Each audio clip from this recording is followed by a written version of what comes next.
बिहार विधानसभा चुनाव का ऐलान भले ही अभी नहीं हुआ, लेकिन सियासी गलियारों में चुनावी माहौल गर्मा चुका है। इस बार मुकाबला सिर्फ सीटों का नहीं, बल्कि नैरेटिव का भी है। एक तरफ विपक्ष कह रहा है कि चुनाव आयोग बीजेपी के साथ मिलकर वोट चोरी कर रहा है। दूसरी ओर सत्तारूढ़ बीजेपी और एनडीए का कहना है कि विपक्ष घुसपैठियों का साथ दे रहा है और फर्जी वोटरों की पैरवी कर रहा है। यानी बिहार चुनाव का असली एजेंडा अब बन चुका है वोट चोरी बनाम घुसपैठिया वोटर। नमस्कार, मैं चेष्टा नागर और आप देख रहे हैं द हिंदी टॉप। तो आज हम इस पर विस्तार से चर्चा करेंगे। ये विवाद शुरू कैसे हुआ, किसके दावों में कितनी सच्चाई है और चुनावी मैदान में इस नैरेटिव का असर किस पर भारी पड़ेगा। बिहार चुनाव का बिगुल अभी नहीं बजा, लेकिन उससे पहले ही कांग्रेस और आरजेडी ने मिलकर बड़ा मुद्दा खड़ा कर दिया, वोट चोरी। मामला है मतदाता सूची के स्पेशल इंटेंसिव रिवीजन यानी एसआईआर का।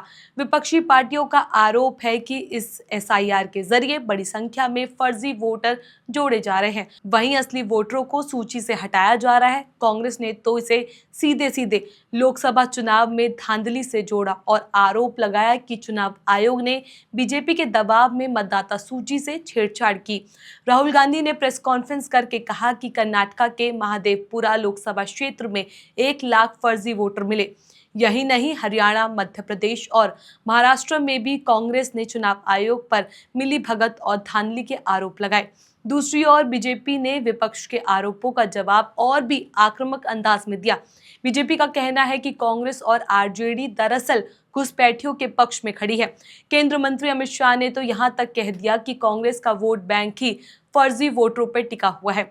बीजेपी नेताओं ने यह भी आरोप लगाया कि सोनिया गांधी, राहुल गांधी और अभिषेक बनर्जी के नाम पर वोटर लिस्ट से जुड़े मामलों में गड़बड़ी हुई है। लेकिन कांग्रेस इस पर सवाल खड़े करने की बजाय घुसपैठियों को बचाने में लगी हुई है।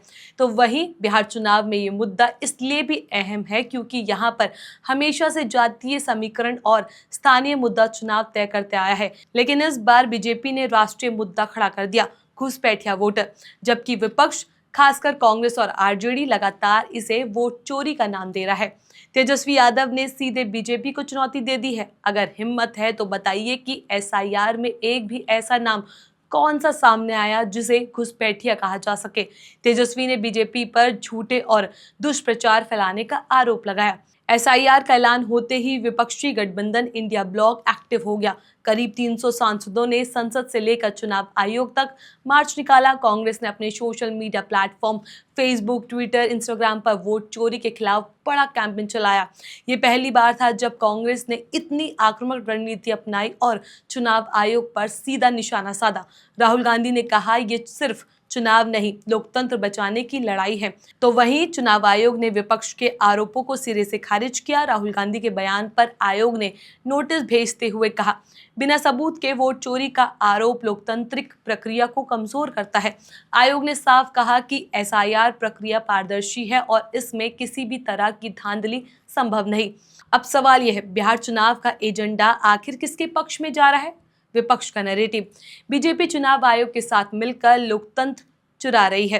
बीजेपी का नैरेटिव, विपक्ष फर्जी वोटरों और घुसपैठियों को बचा रहा है।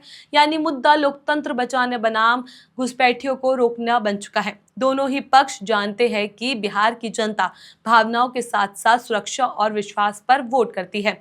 बिहार का आम वोटर अब 2 सवालों में उलझा है। क्या सच में चुनाव आयोग और सरकार वोट चोरी में शामिल है? दूसरा, क्या घुसपैठिया वोटर बिहार की राजनीति को प्रभावित कर रहा है?